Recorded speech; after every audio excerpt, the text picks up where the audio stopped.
Just stripping down to your pants in the middle of a gym. This is the life of a bodybuilder. So funny. So whenever you're in bodybuilding, Mark sometimes comes in to, whenever I'm prepping for a show, Mark will say to me, well, how are you looking? Let's get a look at you. And he'll do this demo too, right? Strip off there. Now you're standing in the middle of the gym, right? And there's this like special corner mirror with great downlights where you can really see your definition. Mark will be just like, right, strip. So I'll just pull down my gym bottoms and take off my tops. I'm standing there in my bra and my gym bra. So one like this. So I'm standing there in my bra and my G-string with my pants around my ankles and my training shoes still on while Mark's like, yeah, turn there. Yeah, right. Give me a back shot. Give me a glute shot. The whole gym's just watching you, and you're like, this is the life of a bodybuilder. Just stripping down to your pants in the middle of a gym. It's so that your coach can get a look at you. And, I always say Mark's like a gynecologist. It's like once he's seen one, he's seen them all. Guys, just want to make a wee announcement as well. I want to tell you that this is the last of Tuesday weekly Q&As, but don't despair, okay? I want to tell you what's happening. So whenever we launch the new 18-month program, which is launching on the 14th of October, we're doing the masterclasses on the 22nd. From the second week in November, I'm going to be doing live Q&As in a new group. But we're going to put all the new people who join the 18-month program into a new Facebook group for a short period of time. So that they can ask all their new people questions and get loads of, and get the answers, right?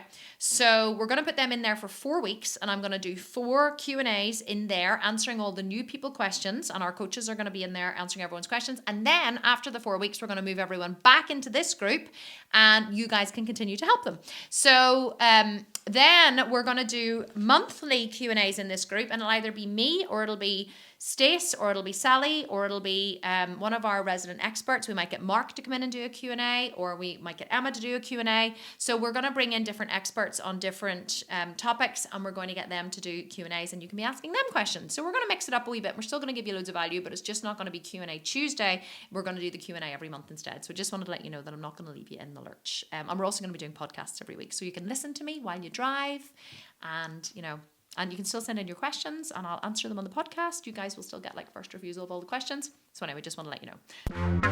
Hello, beautiful Kim. Hoping you can help. I finished phase 1 on not so great a note as my last workout ended with me not finishing due to pain in my trap. Your trap is here, by the way, shoulder.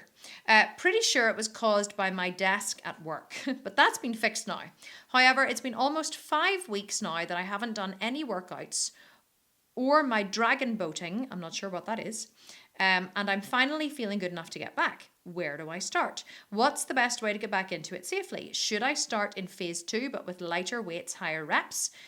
She says, unfortunately, I won't be online during the Q&A, so I'll have to watch after. So there's 2 things I want to say here, Kim. Well, 3 things actually. Firstly, I'm really sorry that you hurt yourself. There is nothing worse than hurting yourself in the gym. I totally and utterly get it. Second thing I want to say, I totally get it. That isn't what I meant to say. I meant to say I totally feel your pain, okay? I hate injuring myself. But the second thing I want to say is, and this goes to anybody who injures themselves, whenever you injure a body part, you can usually keep training the other parts of your body while you recover. And it's really an athlete kind of mindset that you have to get into. Now, I'm not saying that Kim could have kept training. Maybe she was in so much pain, it was completely debilitating and she couldn't.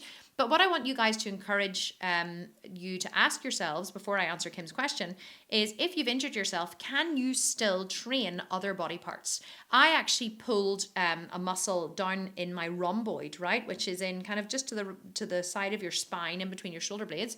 I pulled a muscle in my rhomboid.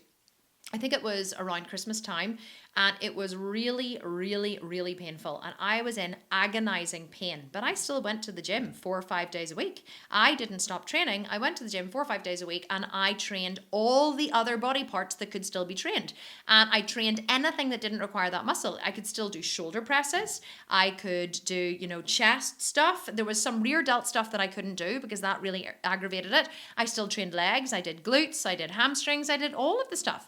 So, quite often when you've hurt a body part, you can, and I did biceps and triceps, you can still work the other muscles in the body, but you just leave out any muscles that work that particular muscle. So if you had hurt your trap, I probably just would have left out anything that aggravated the trap, but I still would have worked biceps, triceps, legs, glutes, hamstrings, all of those things. So don't let one injury or injuring one body part completely derail your training. People ask me all the time, whenever I got breast implants, they say, how long did you take off training after breast implants? And I said, 9 days. And they're like, 9 days? I'm like, yeah. And they're like, you went back to training after 9 days? I'm like, well, I wasn't training my chest. I wasn't doing bench presses after 9 days, but I trained legs after 9 days. And they're like, how did you do that? I'm like, well, because I chose exercises, like I tested them out. Does this exercise require me to flex the chest in any way or put any pressure on my chest? If the answer was no, then I did it. So after 9 days, I realized that I could do a lot of leg exercises. So I did. Did I go to my full lifting weights? No, but I still went pretty heavy. And I really made sure that I was pushing into the back and I wasn't contracting the chest. And actually, it really forced me to push the exercises into the correct muscles. I also realized I could do biceps. I couldn't do anything else except biceps and legs. So and actually I could do glutes. I could do glute bridges and everything, no problem. So at 9 days after training, I went to the gym 3 days and I did quad focused one day. I did biceps the next day. And I think I did actually biceps and hamstrings or whatever, and then I went again, I trained legs again. So I just kept going and training whatever body part I could train, and then after 3 weeks I realized I could put in triceps and they didn't hurt, and then after the end of 3 weeks I could put in shoulders, and then at 4 weeks I was doing everything except chest. I was doing triceps, biceps, shoulders, legs, glutes, hamstrings, everything. And then after 6 weeks, which is what my surgeon had told me to wait, on the 7th week I did chest. I trained chest and I did heavy chest. I did chest dips, I did chest flies, I did chest pushes, I did everything. And as you can see, my breasts are perfect. Well, you can't see, but my breasts are perfect. And so I think that it's really important whenever you're injured to not completely derail your progress and take like 5 weeks off. I think it's important that you just keep training, but just keep training whatever body part you can. That's what athletes do whenever they get injured. But to answer your question, Kim, where do you start? You just start at the start of phase 2. There's no point in going back to phase 1. You won't have lost anything that you built in phase 1. And phase 1 really is more of a break-in phase anyway. It's more of a phase where, you're just getting to know the exercises. You're getting to know, what you can do. And yes, of course, you are going to have to maybe push, a wee bit harder now to get results. You're really going to have to train to failure. You're really going to have to push in order to get there. Just go back to phase 2, or go back to the start of phase 2, and you're saying, what's the best way to get back into it safely? Just don't do lighter weights and higher reps.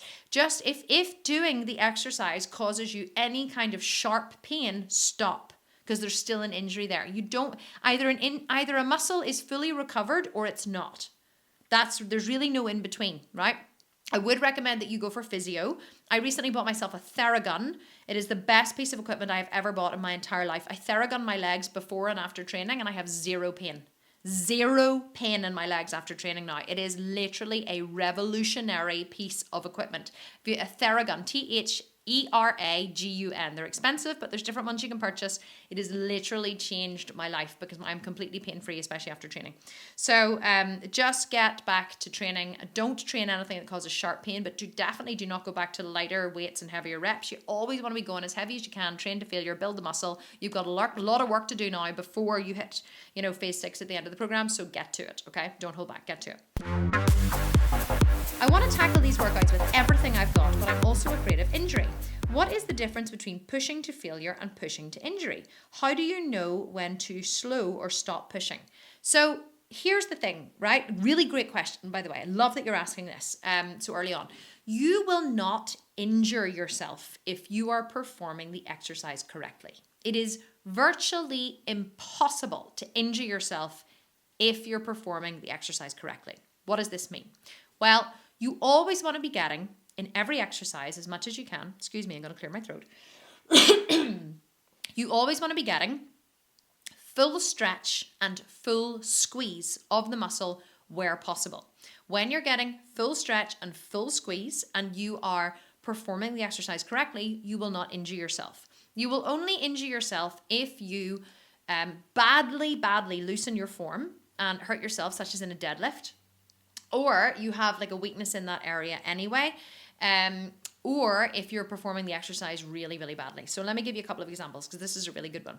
So a lot of people ask me all the time whenever I'm doing a lat pull down. Okay, so a lat pull down is where you have a cable machine and you have a really wide bar that comes down and you hold your hands wide here. So this is a wide grip lat pull down. This is just a regular, not a regular grip, but you still have to have a pretty wide grip.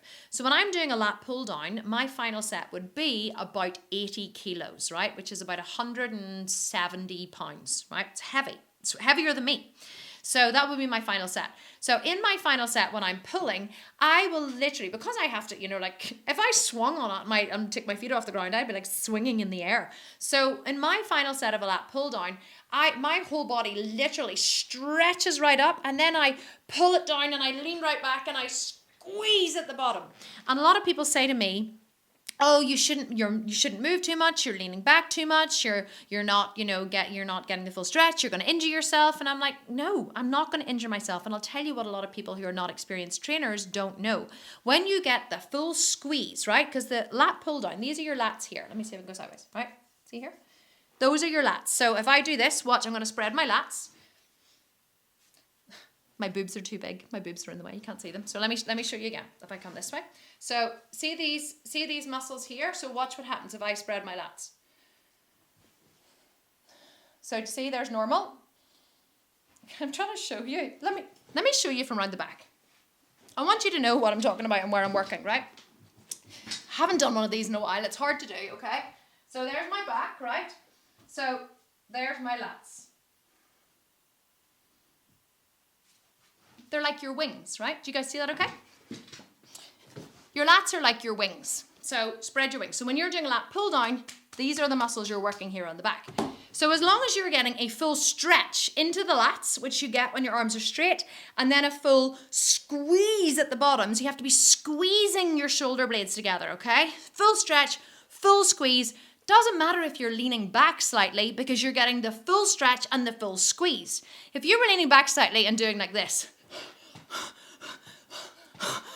and being like pulled around by the lat machine and kind of dragged up and down, then you're probably going to injure yourself. But when you have full control, i.e., yes, this big heavy machine is pulling my arms up, but I am controlling how much it goes up and I'm choosing to stop at a certain point and then I'm pulling it down and I'm getting that squeeze at the bottom. So the squeeze comes when you push your chest up and squeeze your shoulder blades together.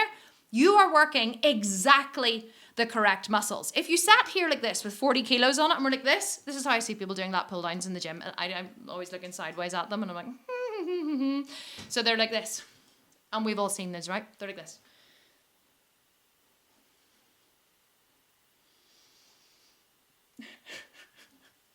That's exactly the tempo they're moving at. And I'm like, which muscle exactly are you working here with this? And then they do like 2 sets and then they get up and they go to another machine. I'm like, you've literally just wasted your time in that machine. I don't even know why you would sit there and do that. Like if you're, you can lean back in a lat pull down as long as you're getting the full stretch, the full squeeze. Same as with, let me think, a cable bicep curls, right? Full stretch, full open, full squeeze at the top.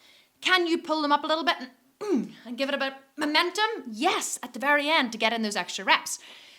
You're not going to injure yourself doing upper body exercises. Military presses, boom, boom. You're not going to injure yourself doing a military press. Even if you have 70 kilos on there and you're like this, you're like trying to get that bar in the air, you're not going to injure yourself, right? All you're going to do is like maybe stop and then drop it. First, that's the first thing. As long as you're doing the correct exercise and you're getting the full stretch and full squeeze, you're not going to injure yourself. Second thing is, in this program, we mostly work with machines. Why? Because they're safer. There's no point in you learning how to do, big, heavy compounds. I always say to people are like, oh, but you need to squat with a free bar. And I'm like, no, you don't. Get on the Smith machine. Oh, you're cheating if you're on the Smith. No, you're not. Smith's going to build you a big pair of legs. Why else are you in the gym except to get a lovely big pair of melon crusher thighs? Seriously, and a booty that could crack nuts. Like if you want to learn functional fitness and say, oh, I can squat 100 kilos with a free bar, then rock on, you get under a free bar. Me? No, I just want a big pair of legs and a butt that could crush a nut. That's really all I want. So I just think, okay, free bar, a lot of work. Smith machine, Yeah, not as much work. It's on a plane, not going to injure myself, squat on the Smith. So I always choose machines where I can, because with a machine, you're not going to injure yourself. If you're bench pressing and if you don't have like a machine chest press and you're bench pressing a free bar, then yeah, you could, and you have like, there have been guys who've died in the gym because like they've been training at 3:00 in the morning and they drop the bar on their throat because they have like 300 kilos on there and then they like suffocate. You're never going to be doing that, hopefully. So if you're always using machines, you're not going to injure yourself. The last thing I was going to say was the only time you're ever likely to injure yourself in this program is with a deadlift, or with a squat, potentially. It's very hard to injure yourself in a squat though, as long as you're squatting correctly and you've watched the video that we posted, and you're really, really listening to what I've said. You're not going to injure yourself in a squat. Where most people injure themselves in this program is if they lose form on a deadlift, and then they injure their lower back. So you always want to be very, very careful of deadlifts. If you don't like deadlifts and you don't think they work for you, leave them out. If you want to do them on the Smith machine instead, rock on, do them on the Smith machine. Just make sure you watch the video really carefully to make sure you're doing it properly.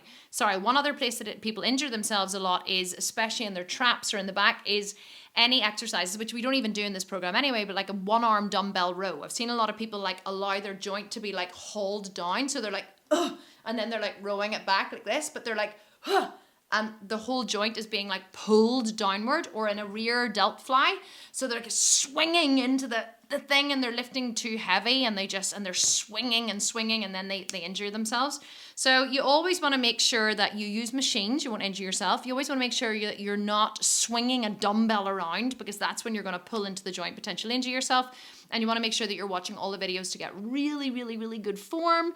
And if you do all of those, you're not likely to injure yourself. Never be afraid of lifting heavy, especially on a machine. Especially on a machine. On a machine, you're not going to injure yourself. It's very, very, very hard to injure yourself on a machine because you are locked in.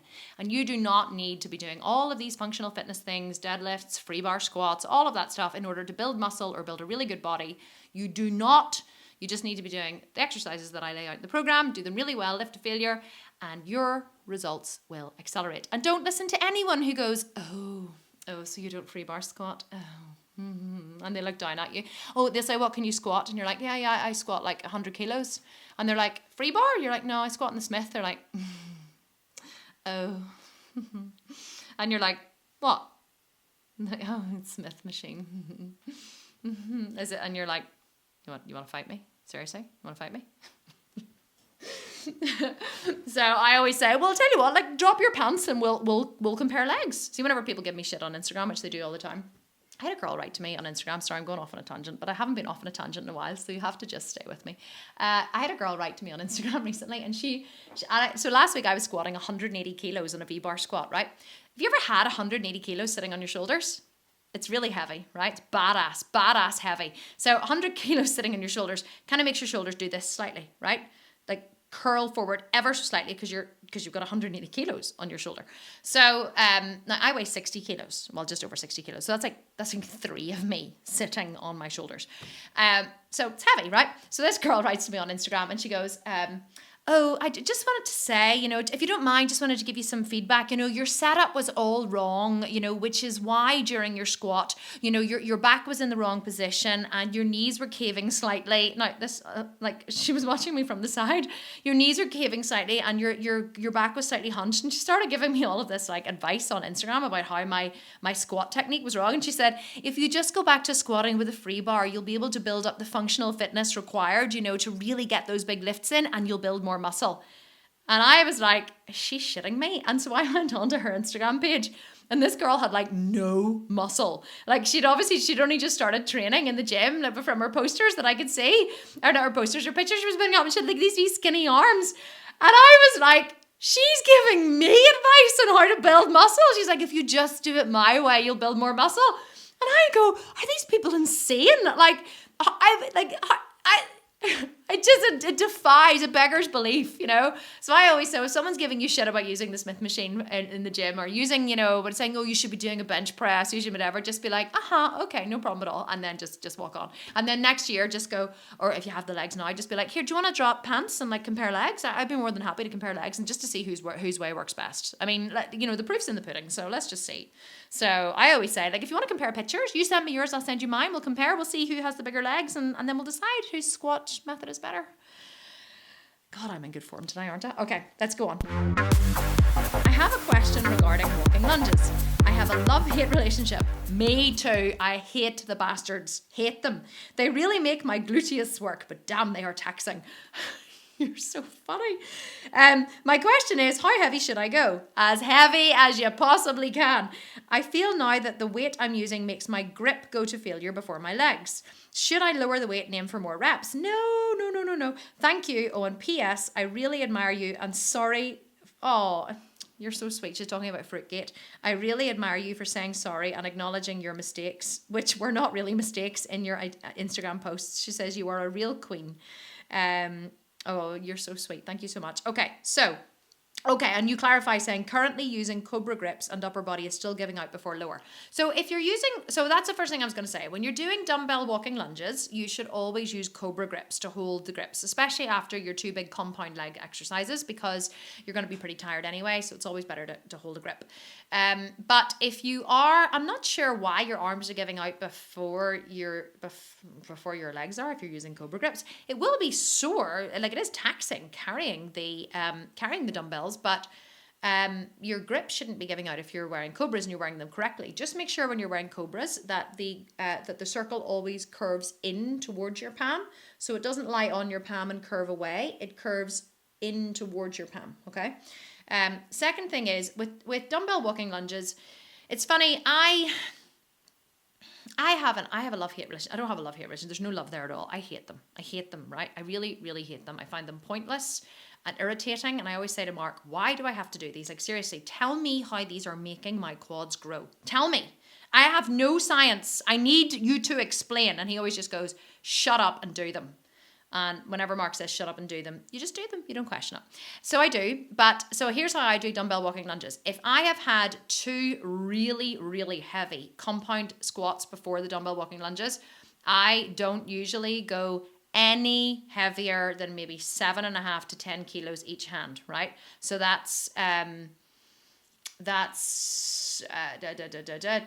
kilos is, my brain is not working now, 22 pounds, okay? So you said you're actually carrying 45 pounds, which is 20 kilos in each hand. That's seriously heavy. Okay, no wonder you hate dumbbell walking lunges. Okay, so you're doing good, girl, right? If you're doing 3 sets of dumbbell walking lunges with 20 kilos in each hand, rock on. You're going to have serious legs on you. There's no way I'm doing them with that weight. Whenever I do dumbbell walking lunges, I will do 10 kilos in each hand, which is 22 pounds.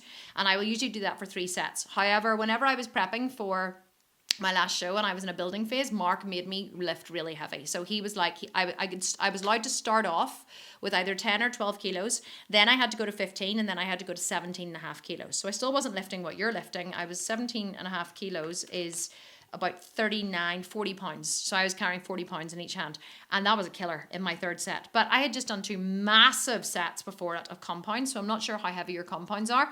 But with dumbbell walking lunges, they really just are a finisher. All you really want from a dumbbell walking lunge is for your legs to be kind of quivering and burning, right? By the end of the 3rd set, when you're counting down those last steps, for me, it's 15 steps. I always feel like it's the Green Mile. Do you remember that? Oh no, it's not the Green Mile.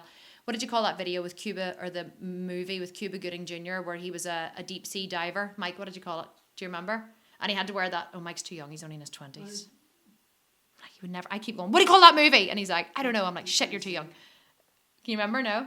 But anyway, it was Cuba Gooding Jr. and it was, and he at the end of it he had to put on a suit, like it was for deep sea diving. Let me see, do you guys know what you're right? Write it if you know it in the comments. And he had to wear like a suit for deep sea diving, and he had to walk. He had to prove that he could walk the necessary number of steps in order to be a deep sea diver with the Marines. And Few Good Men. No, not A Few Good Men. Cuba Gooding Jr. Yes, I'm looking at. It's not Few Good Men. That was Jack Nicholson and and Tom Cruise. So anyway, and he had to walk it then. He's like, ugh. And he's like, oh, this isn't the final thing. And he's walking with this big heavy suit on. That's what always reminds me, doing dumbbell walking lunges. It's been a long time since I've seen that movie and I can't remember the name of it.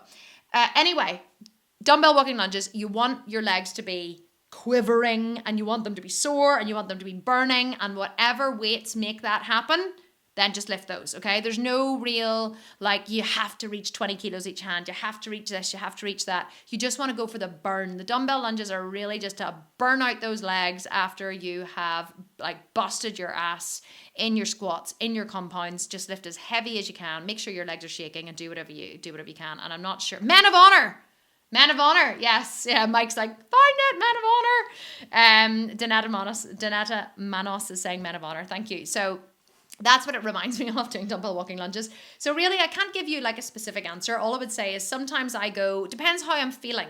If I'm feeling not so taxed, then I will lift heavier in the dumbbell lunges. If I'm feeling like, oh my God, I'm going to die because that was a really, really intense couple of compounds, then I will lift heavier. I'll maybe do 7.5 or 10 kilos. So just go with what you feel like, but don't let yourself off the hook. Like, make sure that you are pushing hard, but don't let yourself off the hook. And definitely wear Cobra grips for your dumbbell walking lunges. Hi Kim, it's Kate. Hi. First of all, I want to thank you one last time for changing my life. You guys, honestly, you're determined. One day I'm actually going to burst into tears. She says, I have followed every word of encouragement and guidance you have given me this year, and I want you to know everything you taught helped to rid endless surgeries and popping joints, and not just weight loss. I will be 52 next month and my body is ripped, strong and with no pain.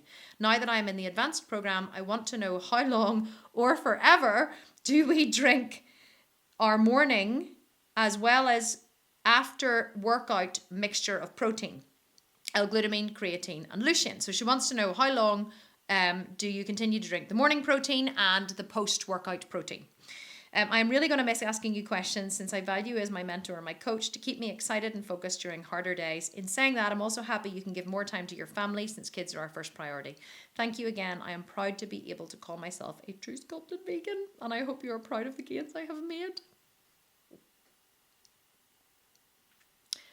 Guys, it's not the last Q&A. I really feel like this is the last...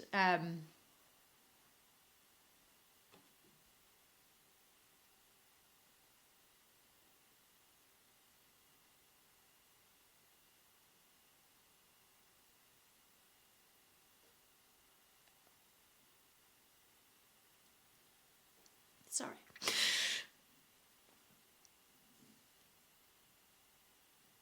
Do you know, I'm proud of each and every one of you.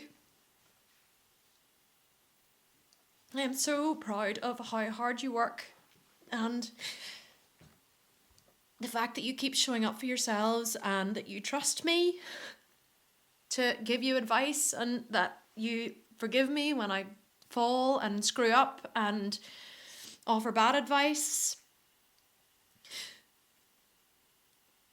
And I've really, really loved doing these Q&As every week, and I haven't, you know, and it's been such a hard decision to not do them, which is why we have decided, you know, to do them monthly. But you're right, like, I love you guys so much. Like, you're my,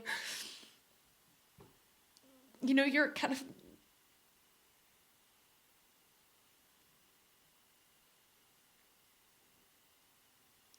like, I love everyone in the 4-week shred and the 12-week shred and everyone on Instagram and everyone who follows me, but you guys are like you're like the hardcore, you know, you're like my family. And you always will be my family. And I really am so proud of you all. And I wish that I could stay here every single week doing these. But you're right, like, I'm finding it so hard to juggle all the demands of my kids and my family, and to try to, you know, I have a big growing team and I have a big responsibility to the people who work for me, and thank you for understanding, you know, because it is hard. It isn't easy, and I really do my best, and I really want to give so much of myself to you and to honour the commitment that you've all made to yourselves and to this programme, and the fact that you even chose this programme and you spent so much money on it. And I just, you know, I just want you to know I don't take it for granted, and I would never be flippant about like, oh, I'm not doing the Q&As anymore. Nah, let's just take that away. You know, it really was a hard decision for me. And that's why we decided to keep them monthly. And I will try and do as much as I can for you guys, you know. Moving forward, I would never just abandon you. But, you know, we can reach more people this way. And there's only one of me. But I hope I've, you know, built a good team that can help you. Anyway, I'm sorry. It's really emotional for me too. It really is. I've had so much fun. I'm having so much fun. It sounds like it's over. It's not. It's like the beginning of something new. Like, you guys are going to love the 18-month program. Wait do you see what I've planned in the members area? You're going to absolutely and utterly love it. It's going to be, it's like everything I've always wanted the program to be. And I'm so happy to have finally been able to create it. But I couldn't have done it if we hadn't have sold so many programs, if I hadn't have made the money to be able to plow back into the program. You know, I've never just like kept the money that the company's made and been like, oh, I'm off, you know, to Mauritius for a month. You know, I've always reinvested back into the company to make it better and bigger. So anyway, thank you for saying such lovely things. And I really appreciate everything that you guys have said. And I'm sorry for crying. But anyway, okay, let me try and get back to the question. How long do we drink the morning protein and as well as the post-workout protein? So the thing is, Kate, once you move into the advanced program, it's less about the marginal gains and it's more about just keeping the consistency of what you've always done. You can, once you've built a lot of muscle, you can start to play around a bit more with how you do things, and you can start to, you know, like, I'll just give you my example, okay? So I am now finished competing. I'm not competing anymore. I'm still training hard, but I'm not training intensely, you know, 5 days a week. Now, I have lost muscle because I stood on the scales before I got on stage at 64.9 kilos, and I stood on the scales this morning at 65.2 kilos. Now, I am not 10% body fat, which is what I was when I stood on stage, right? I'm now about 15 to 16% body fat. So the fact that I'm the same weight but higher body fat means that I've lost muscle. But you know what? I'm okay with that because I haven't been able to train as intensely as I was training 5 days a week consistently. It was the consistency that kept it up, you know, and I haven't really been pushing hard for muscle growth, and I haven't been supplementing at all. I haven't actually taken any lutein, glutamine, creatine, any of my supplements, because I wanted to give my body a total and utter break from dieting, or from training and dieting, and so, or from supplementing, sorry. So that's why I have, you know, taken a break from that. Once you get into the advanced program, you can start to play around a little bit more. However, one thing that I have started doing is I don't have oatmeal in the morning anymore because I was so sick of it after prepping. I now have 50 grams of protein in the morning. So I have 50 grams of protein, and if I'm going to the gym, I have 2 scoops of Vitargo on leg day, 1 scoop of Vitargo on upper body day, and I drink that on the way to the gym. So I drink my Vitargo now before training. Now, don't ask me why I've started doing this. I think just because, you know, really it doesn't matter. Although I always preach you need to get the Vitargo into the muscle directly after training, you do. But if it doesn't matter if the Vitargo goes in directly before training either, because it's still there, and I always leave a little bit of my protein shake to drink afterwards. So if I had 2 scoops of Vitargo on the way to the gym, which I did, so I started drinking it 30 minutes before I got to the gym. So once I get to the gym within 30 minutes, that Vitargo is being pumped into my bloodstream. My body is using it to fuel my workouts, and it's still there to replenish the muscle after. So you can start to play around a little bit more with your protein and stuff once you get into the advanced program. So I will have my protein in the morning, but because I train in the morning, then that is my post-workout protein as well. Now, if I wasn't training in the morning, I was training in the afternoon, I would definitely still have my protein post-training. So it really depends, I suppose. There's no right or wrong answer. I think once you get into the advanced program, you just have to start playing around a little bit to see what works for you. I will always have protein first thing in the morning because that's when I train. But if I didn't train first thing in the morning, I would still probably have my protein shake anyway. I do still have my protein shake anyway. I just don't put any Vitargo in it. So I would love to give you a definitive answer. There is no definitive answer. It's it's just whatever works for you. But you do want to, if you're training in the afternoon, you can give up your morning protein and just have oatmeal or just have whatever. The 30 grams of protein, once you've reached super levels of leanness, which you said you have, isn't as important in the morning because your metabolism will be firing anyway. The 30 grams of protein is just more important in the beginning of this program because you want to get the metabolism firing, and a lot of people don't have a very fast metabolism. And we want to obviously shred body fat as well. So I know that's a very kind of non-committal answer, but I can only tell you what I do and what other bodybuilders do. And that is, once you get into the advanced program, you just have to find your own stride, and you just have to, keep going with whatever works for you, and just feel free to experiment and make changes as you can. Should I go back to eating at TDEE and do extra cardio, or eat below TDEE and still do extra cardio? So it depends on what you want, Cassandra. If you want to lose body fat, I would suggest that you eat below your TDEE and do extra cardio. But if you're like, I don't really mind if the body fat, if I'm a little bit overweight or whatever, I know it'll come off in the long term. It depends what you want. If you want to get the body fat off quickly, then you can do extra cardio and you can eat below your TDEE. But if you're like, I'm not too worried about it, then you can still do, just whatever cardio you've been doing and eat slightly below your TDEE, and you'll still get good results. So it depends how quickly you want the results. If you want really fast results, slash your calories not quite hard, but like good 25% below your TDEE, and do as much extra cardio and walking and being active as you can. But if you're not really that bothered, then just eat slightly below your TDEE and let it come off over time. Just depends on how fast you want the results, because the more the calorie balance dips towards a deficit, the faster, your results, and the more it dips, the less of a dip. So you can imagine, I'm burping now. Sorry, you can imagine it's like a scale. I was looking for something that's like a scale, okay? So you can imagine it's like a scale. So the more it dips towards a calorie deficit, if this is the deficit, the faster the results. If you dip it just a little bit this way, so this is calories in and this is energy out, right? If you do it this way, then you can imagine it's like a very steep slide. You're going to fly down in it into fat loss. If you only dip it this way, so you just eat a little below your TDEE and you only do a little extra cardio, your fat loss isn't going to be as fast. I know that you're like, Kim, like seriously, thanks for like explaining something so obvious. But sometimes it takes to explain something obvious to, and you're like, oh wow, okay, so the less I eat and the more I exercise, the faster I'll lose weight. In a nutshell, yes, unless you just like drop your calories down to like 1,000, and that wouldn't be good because then your metabolism will slow. But if you can eat a good 25% below and still do extra cardio, and your metabolism will not slow, and that is what it takes to lose body fat. It is important to protect the metabolism, but it is also important to get body fat off. So just whatever works for you. Hi, beautiful queen, no question. I just want to thank you for all you've done for us. You've put your heart and soul into everything you do, and you have a way of lovingly lighting a fire under our asses when we need it the most. I couldn't have chosen a better person, a better team, a better program, a better community. I can't wait for your podcast to get underway. I'm really going to miss these live Q&As, but honestly, you've been doing them for so long. I don't know how you haven't lost your damn mind. Ha ha ha, all in jest, of course. Thank you so much for being you, with lots of kisses and hugs at the end. Vanessa, thank you so much. Like, you're a relatively new member of our community, but you have been such an inspiration to not just to me, but to like so many of the other members.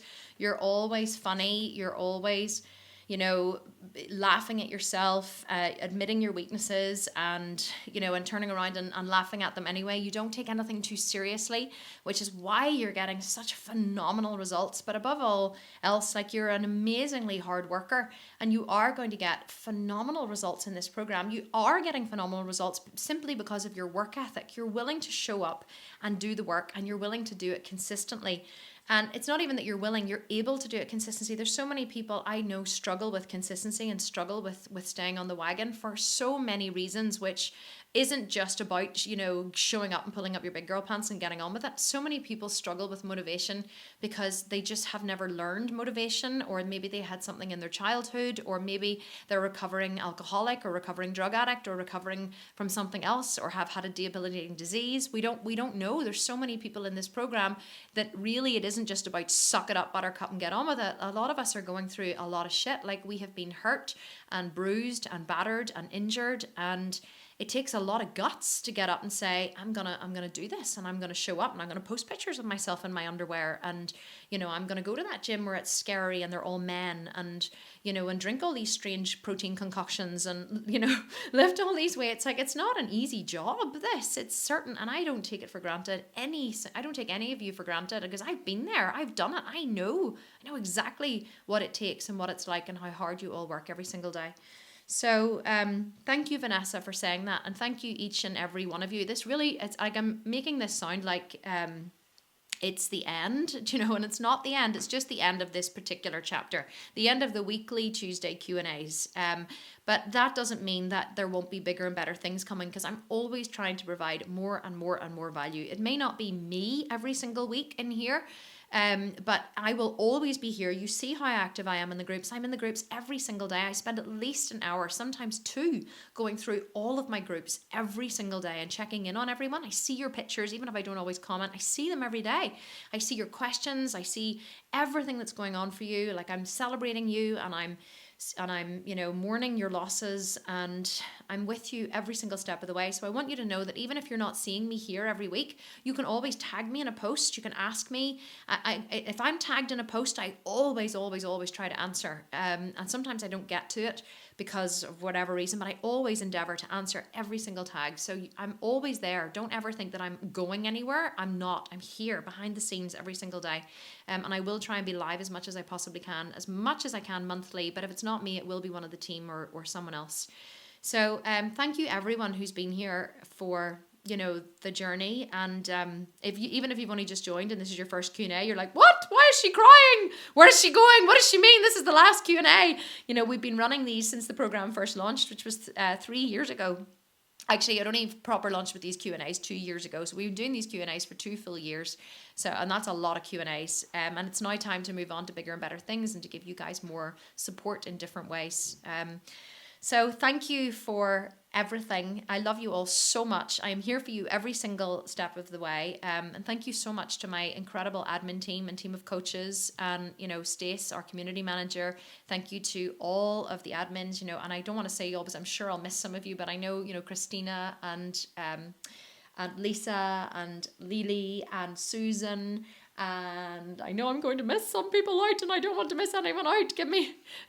Anyone, I can't even think because I'm so, because I've been crying so much. But I just wanted to say thank you to all of you. You are absolutely amazing. And Emily as well. Sorry, Emily Millam, that's who I wanted to think about. You're all amazing. I appreciate every single one of you. And stick around. We're going to be running the masterclasses. But anyway, you'll get all the details. And as soon as the 18-month program members area is opened up, we will let you guys know, and you can hop in there and see all the good stuff that we have going on. And I will be back in this group very soon, but I am here every day seeing your stuff. So thank you so much, and sending big kisses and big hugs, and I will talk to you all soon. Okay, take care. Bye-bye.